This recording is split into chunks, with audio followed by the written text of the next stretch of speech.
Uganda nze neweefa kati newe bansiba situkoyimirire okwatire wamu nekyakulanye tetufunangako opposition mu ggwanga lyaffe. Ababaddewo babadde mu betingi babadde balya buli sente. Abavubuka tuse abasobola oyimirira ku lw'ensi yaffe nga n'omulala takisuubira lwakinyimiridde. Naye Abaganda balugera awakula ennume tewakula weemu. Wenvaawo kwatira wano osituke obunyisa enjiri eno Bannayuganda tusituke twejjeko effuga bbi. Fulanka kye nakusuubiza nkyogedde nkyayimiridde wumula mirembe. Soja Rita wumula mirembe. Kawuma Yasini wumula mirembe. Ensi tegenda kwerabira. Abaana abali mu makomera mube bagumu tukyayimiridde Bannayuganda. Tubulako ssaawa yokka ku lwa Katonda n'ensi yange nzokanya ssaawa. Atugoberera ku mukutu gwa Credible Media UG. Salaamu alaikum warahmatullahi wabarakatuh. Uganda Fadi gemanya tubebaza okulike nti mutambula naffe nabwe ekityo tubasaba okusubscribinga okulikinga wamu n'okusharinga content waffe twongera ate okulike nti tutambula ffenna wakati mu kutematema amawulire n'okuttanya ensonga okusingira ddala kisawo kya byabukulembeze kisawo kya byabufuzi ggwanga Uganda tujja ne twefumiitiriza ku nsonga oba oli awo ne twongera okuzimba nnyaffe Uganda. So unaku olwaleero tugenda kutunuulira ku mbeera ey'abasibe.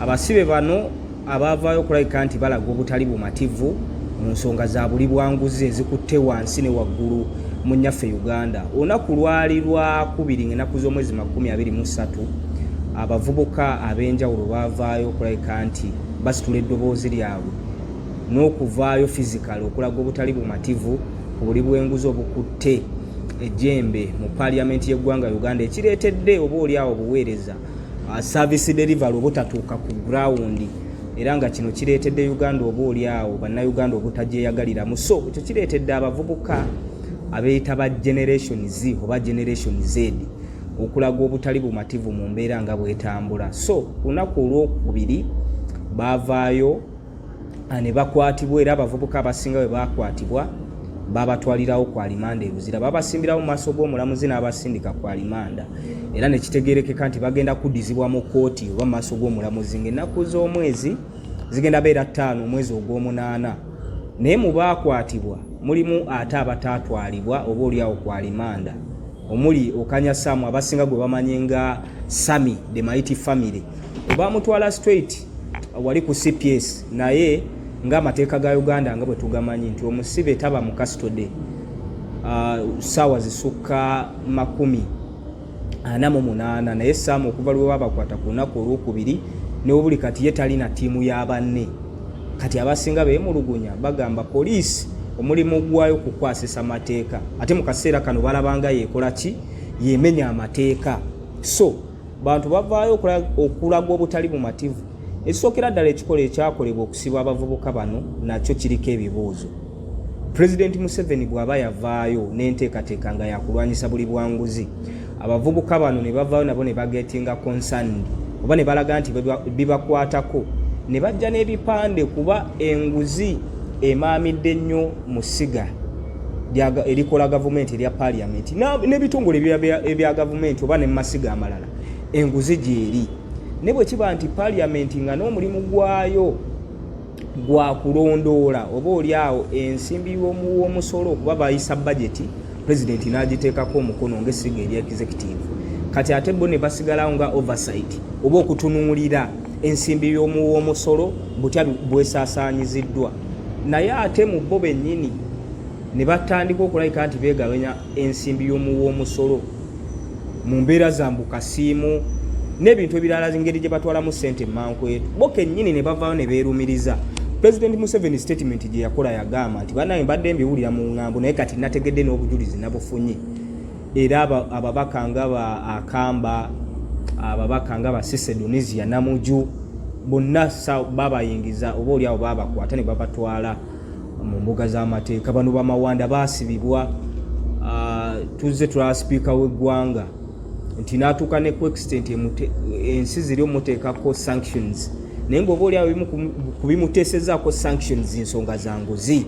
So bwe kibanga ebintu bitambulawo bityo bannayuganda ne bavaayo okulaga obutali bumativu, kuba ebintu bwe bitatambula bulungi ensimbi n'eriibwa ate be bagenda okulumizibwa. Enguudo bwe zibaawo ng'ensimbi ezandizikoze zigabanibwa bantu ssekinnoomu oba abantu ba lubatu olw'okuba bali mu bifo bwe basobola okulabika nti baakisesingira ssente ezo, bannayuganda be bagenda ofuna obuzibu bw'enguudo, bafune obubenje, kitattana ebyentambula, ebyamaguzi byabwe okubijja mu nnimiro, for instance abalimi okubituusa mu butale, ebintu ebifaananako bityo. Amalwaliro eddagala terijja kutuukayo automatically, era bannayuganda be bajja ofiirwa obulamu bwabwe, kuba si buli omuntu asobola oba oli awo okugenda mu malwaliro gano aga private. Abamu babeerawo awo nga kiruddu ye maama ye taata, mulago ye maama ye taata, kyokka ate eddagala bagendayo tebalisangayo, ne babasindika mu pharmacy. Omuntu azze mu ddwaliro lya gavumenti ng'amanyi nti talina busobozi bugenda eri, ate atuuseeyo naye omusindika mu pharmacy kugula ddagala. So ebintu ebifaanana bwe bityo, nga ne education system oba oli awo oba education environment naddala amasomero ga gavumenti facilities teziriiwo zireetera abaana bano kubeera na environment egenda otebenkeza obwongo bwabwe basome oba oli awo bayite bulungi, bizimbe tewali abantu balaba basomerako miti, naye ng'ekireetera ebyo biseera ebisinga nsimbi yaabwe gye bateekamu kulabika nti eriibwa abantu ab'olubatu, kakati bo ne batafuna buweereza bwe bateekeddwa ku receiving eno ku ground. So abavubuka bano bwe bavaayo ne balagwa obutali bumativu ne basibibwa, kaba kabonero kabi nnyo eri gavumenti. Abavubuka bwe bavaayo kati nga Sami ne mumuteeka mu kaduukulu okumala essaawa ezimenya amateeka, kitegeeza nti ate mwe abandikuumya amateeka bwe mubanga mwe abagamenya tuba tetutuuse mu state of kwagama oba stagnant state, enaleetera abantu bonna okulabika nti emitima gibwewanika. Omuvubuka omulala eyakwatibwa ndowooza ye yakwatibwa ku lunaku lwali lwa Mande. Ye muvubuka amanyikiddwa ennyo nga gundi nga Dogo City. Dogo City ono ye yakwatibwa ku lunaku lwe bakwata ba honorable zaake, ndowooza ye yali Mande kuba baalinayo press conference awe Makerere Kavuli.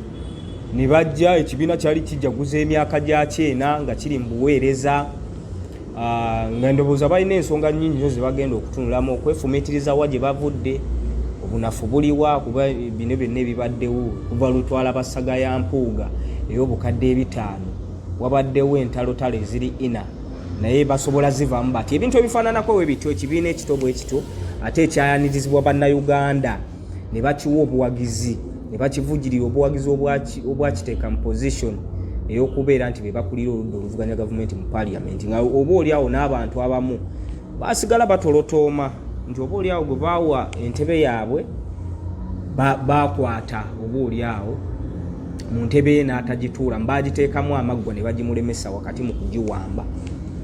Abalina obubi n'obugumu nga babaakingibwa emmundu, bino bigambo by'abantu ne basobola okulabika nti bagituulamu. Era twalaba n'ebitongole bingi nnyo ebyobwannakyewa ebiri international n'ebiri kuno nga bigamba nti akalulu tekali kamazima na bwenkanya. So abantu bano bwe bavaayo ne bagamba nti owaayo gwe twawa akalulu ayinza okuba si ye yagenda mu ntebe ye, na point yaabwe osobola okugifuna nawe we basinzira okulabika nti bagiraizinga. So Dogo City ono yakwatibwa ku lunaku olwa Mande, yawambibwa buwambibwa, saawa zino talabikako. Amawulire agatambula abasinga bamubika,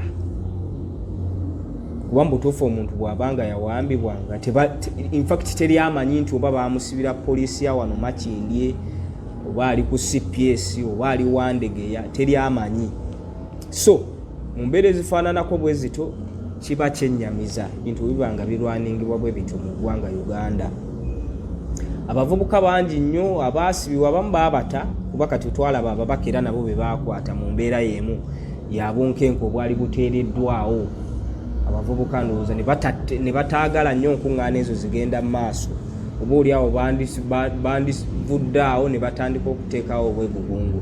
Ensonga lwaki press conference eyo ey'oku Mande nga n'okwejaguza amazaalibwa gaayo ag'emyaka 4 bajigaana ababaka nga Honorable Zaake ne babatwala Honorable Kirumira Charles Tebandeke n'abakulembeze abalala bangi nnyo abakwatibwa naye bo babaleeta mu mbuga z'amateeka ne baba grantinga bail ne bali abaana abamu era babaleeta we wali wonna bagambidde nti babakomyawo ng'ennaku z'omwezi 5 maaso g'omulamuzi tulaba ate ekinaddirira naye bano ababiri bano omukulu Dogo City ne Sami the Mighty Family abantu beebuuza bo bali luddawa bo tebasobola simbibwa maaso g'omulamuzi kale n'abasindika oba kwalimanda abantu baabwe emitima ne gikkakkana oba ne gitoowolokoka obweraliikirivu obwo ne buvaawo kuba kakati abaana bangi nnyo abavubuka abaavaayo aba Generation Z abaana ba universities naye bakadde baabwe emitima gyabwe giri kalekaleko nti kale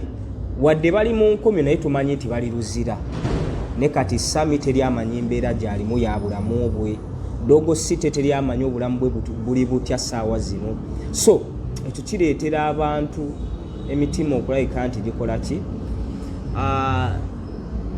gibeewanika tukimanyi bulungi nnyo nti okwekalakaasa kuli constitutional buli bw'ovaayo n'olaga obutali bumativu peacefully tokyeza bipiira to vandalizing people's properties ng'ovuddeyo just na bipandi kitegeeza poliisi omulimu gwayo kuwa protection oba oliawo message yo neetuuka kwabo beeyagala ekole ki etuukeko kakati ate abaana bwe bajja nga cause yanguzi ng'ate ddala ffenna kituufu tugiraba ewanisa amatanga naddala mu parliament n'ebitongole ebirala ate oba otukoze bubi eggwanga si bwe lityo bwe tuba tugenda okulabika nti ate tulizimba twagala Uganda nga buli omu agyeyagaliramu era ndowooza ensonga lwaki Bobi Wine ono afunye obuwagizi bungi nnyo ebitagambika ekimuleetera okufuna obuwagizi nti ebintu byayogera abantu bye bayitamu bwe balaba abductions okuwambibwa kw'abantu bwe balaba poliisi nga yenyigidde mu partisan politics abantu abavaayo obaoliawo nga tebakkiriziganya na gavumenti ne bavaayo n'amaloboozi gaabwe ne bakwatibwa ne basibibwa n'essaawa ezimenya amateeka okitegeera bw'ayogera ku nguudo ffenna tuziraba embeera gye zirimu ekonome embeera yonna tugiraba so kakati ate bano buli gye bakoma okuteekawo embeera kireetera Bobi Wine abantu okwongera okulabika nti batambula naye kuba batuuka ekiseera nga amasiga kati for instance essiga eddamuzi ng'abantu bwe baba bagobeddwa ku mataka kuba land grabbing nayo y'amaanyi nnyo abantu babagoba ku mataka ne bagenda mu kkooti olw'okuba bawejjere akasimbi tebalina abalina ssente ne babawangulirayo omuntu n'aluzinga ettaka lyamazeeko emyaka egiwera ne bajja n'enteekateeka for instance nga Nema gye yalina nti kusenda bantu kutaasa butonde bwansi ffenna twagala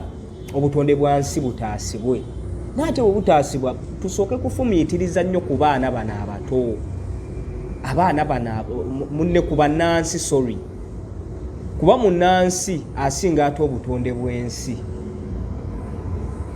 nti gavumenti erina sooka kumulowoozaako nga tennalowooza butonde bwansi bw'olina okuteeka mu kifo ekyokumwanjo kitegeeza nti bw'oba obadde mu ntobazi ate tobafuula momboze gavumenti entuufu evaayo n'egamba nti bannange tugenda kulabika nti tutaasa obutonze bw'ensi ne wano awantu mwasengawo tubalaba muzimbyewo tubalaba kale mu kuvaayo katubafunire ettaka tubateekaawo mutandikirewo obulamu baka tubaweka compensation mugende mweyiye naye mubajjeewo temulina gye mubateekedde humanity kikulu nnyo mu bantu abali mu bukulembeze ak'obuntu buli wekakoma okuva mu bakulembeze oba ba leaders kireetera be bakulembera butuufu okutambulira mu mbeera nga ereetera omuntu alaba ebintu nga ebitambula okuteeka ettama omukono ku ttama oba omukono oguwagika ku ttama so mu mbeera ezifaananako bwe zityo n'ebintu byonna nga bitambula nga ebitambula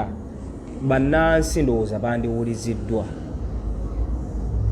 wabula si bannansi kuvaayo kulaga butali bumativu ate ne bakwatibwa si bannansi kuwulira oyo ayogera mu butuufu ddala kituufu ebibaluma bye bayitamu by experience ne bamuvujjirira obuwagizi ate n'obavunaana gwa kumuwagira n'obakwata n'obasiba lwakuwagira oyo oba oli awo gwe balabamu essuubi lyabwe.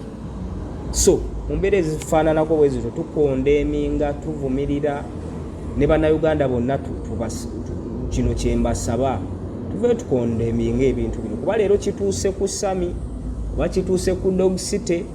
Oyinza okuba tomuyinaako kakwate, tomuyinaako kalandira, naye enkeera kigenda kutuuka ku muganda wo, kigenda kutuuka ku mukwano gwo, naawe kikwatire muso.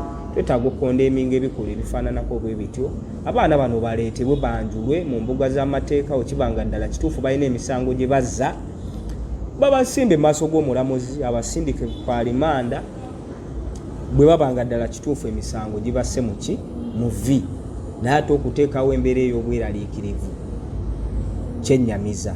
So bwetyo bwe tutambudde olunaku olwaleero wakati mu kuba tooki mawulire ago gali sensitive nnyo, tubadde tuteeka okujja tugadiscussingeko, naye nga tubeebaza okutambula naffe ku mukutu gwa Credible Media UG. Kye tubasaba kwe kusubscribinga, okulikinga awamu n'okusharinga content waffe. Kituwa amaanyi n'embavu okwongera ate okulabika nti tubaweereza. Ganja Fadi ge mannya. Salaamu alaikum wa rahmatullahi wa barakatuh.